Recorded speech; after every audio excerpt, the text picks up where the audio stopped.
How long has it been since you asked yourself what you want to be when you grow up? If you haven't considered the idea since high school, then you may have settled into a job that is not fulfilling your professional aspirations, or your purpose. Each of us has particular talents that, when expressed or exercised, make the world a better place. Most likely you enjoy doing these things, and you find that people respond well to you when you do them. Perhaps they're things you gravitate towards during out-of-hours activities, and that people respect you for. When you develop these talents as far as you can make your greatest possible contribution to the world, and enjoy personal and professional satisfaction that goes along with this. Your career direction journey. The process of uncovering what you are meant to do, that is finding career direction, is a journey. It starts with discovering the essential you, the person who truly resides behind the facades, defenses, and stresses of everyday life. Once unmasked, your journey continues with specific career exploration and identification of a career that allows you to make good use of your talents. And it moves on with a focused job or career move, in which you identify the jobs you want and put yourself in the best possible position to get them.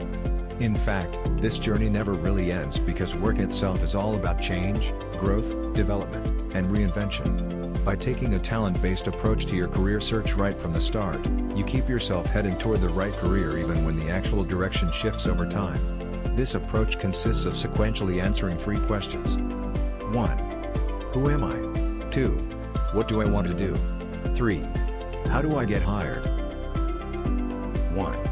Discovering who you really are. The first question to answer is who am I?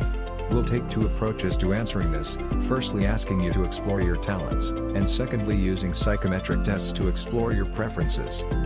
Exploring your talents. First of all, consider your answers to the following questions. When have you been most committed, passionate and enthusiastic? When have you been most creative? When have you been most sure of yourself and your decisions? What do you consider to be your greatest accomplishment? When have other people considered you to be most successful? When have you enjoyed your work most? What talents were you relying on, and using, in these situations? For what would you take a very strong stand? What about the world puzzles or disturbs you that you could make an impact on? What jobs do you like to do at work when you have a choice? What activities are you drawn towards out of work? If money were no concern, what would you be doing? Brainstorm each of these questions, and then use your answers to identify the top 3 talents that you most use when you're successful. Rank these in order. Personality inventories. Next, we'll look at using personality inventories as a way of looking at your preferred way of working relative to other people. With personality testing you learn what you have in common with other people. You also discover potential points of friction with people of other personality types.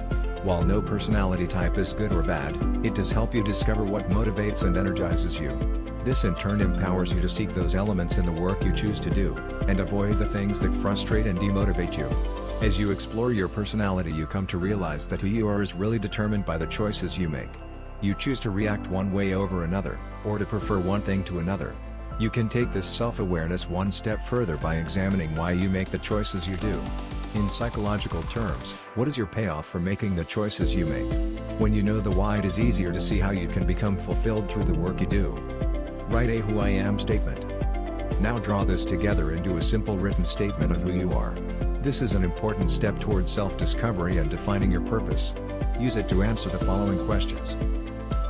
What your talents and strengths are. The talents you achieve most with. The activities you get most satisfaction from. The type of activity the psychometrics you've completed guide you towards.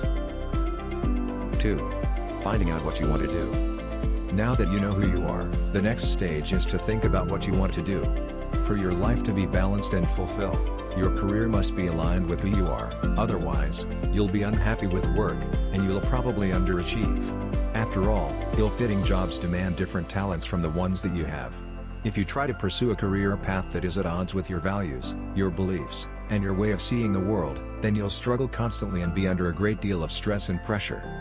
The starting point is to do some brainstorming on the jobs that you think would suit who you are. We'll then confirm this with some different psychometric tests, and then extend this list with some more brainstorming. You then need to spend some time researching the top careers you've identified. 2.1. Exploring the options you know about. Starting with your who I am statement, start thinking about all of the jobs you can see that would suit you, someone with the talents and interests in that statement. By depersonalizing it in this way, you help to avoid being too close to the issue. Starting here is particularly important if you're already established in a career. It's important to capitalize where you can on the experience and contacts you've already built up, compared with ditching everything and starting completely afresh. While this sounds glamorous and enticing, it puts you in the position of competing equally with other career starters, who may be much younger than you. On the other hand, if you're profoundly unhappy with your company, industry and profession, a radical career change may be the best thing.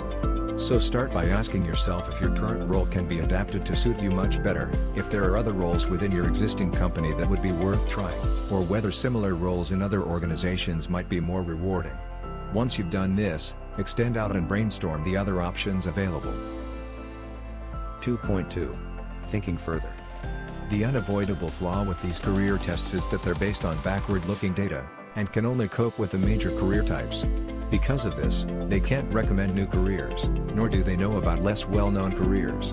Using the test results as a starting point, do some brainstorming to see if there are new technology careers which demand similar personality types, or if there are more obscure careers that may also be open.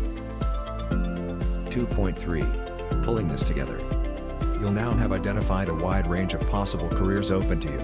Now's the time to cut these down and prioritize them. We're not asking you to choose one now, but to cut down to your top 5 or 6 choices, the reason being that when you start researching these careers, some of them may turn out to be quite bad. Again, if you're having trouble prioritizing, use paired comparison analysis to rank your choices. 2.4. Perform career research. Armed with a solid understanding of how you can participate in fulfilling work, you now need to research the various options you have to make money doing so. Career research is not something many people relish, but it is necessary in order to eliminate choices that seem to be great fits on the surface but really won't align with your mission and purpose. Yes, this is quite tedious. But think about the consequences of getting things wrong. Surely it's worth spending time exploring your options, rather than a lifetime kicking yourself for making a bad choice. 3. Answering how do I get hired? In this last phase you answer, what am I going to do to get hired? With your who I am statement and your research as your compass, now you need to actually map your progress. Many people tend to move from their purpose right into job search mode. This is a mistake because unless you have a plan, it is far too easy to get derailed by a lucrative job offer, an opening that Uncle Vinny has, a job that sounds really glamorous, or a whole host of other distractions. Develop your plan first and you're more likely to get where you want to go, faster. Start by writing down the career you want. What is your long-term vision for yourself in terms of your career? Write down the steps you need to take or the things you need to accomplish, in order to get there. What qualifications should you get? What experience should you build? Which organization will give you the best start? For each of these steps create a detailed implementation plan. These are your short-term goals. Be sure to express as SMART objectives. Go back and identify contingency plans. Do a what-if analysis on your goals. If you don't get accepted to grad school this year, what will you do? This is the end of this video. Don't forget to subscribe our channel and give a thumbs up for this video. Your comments shall be highly appreciated. Take good care of yourself and people around you. Goodbye.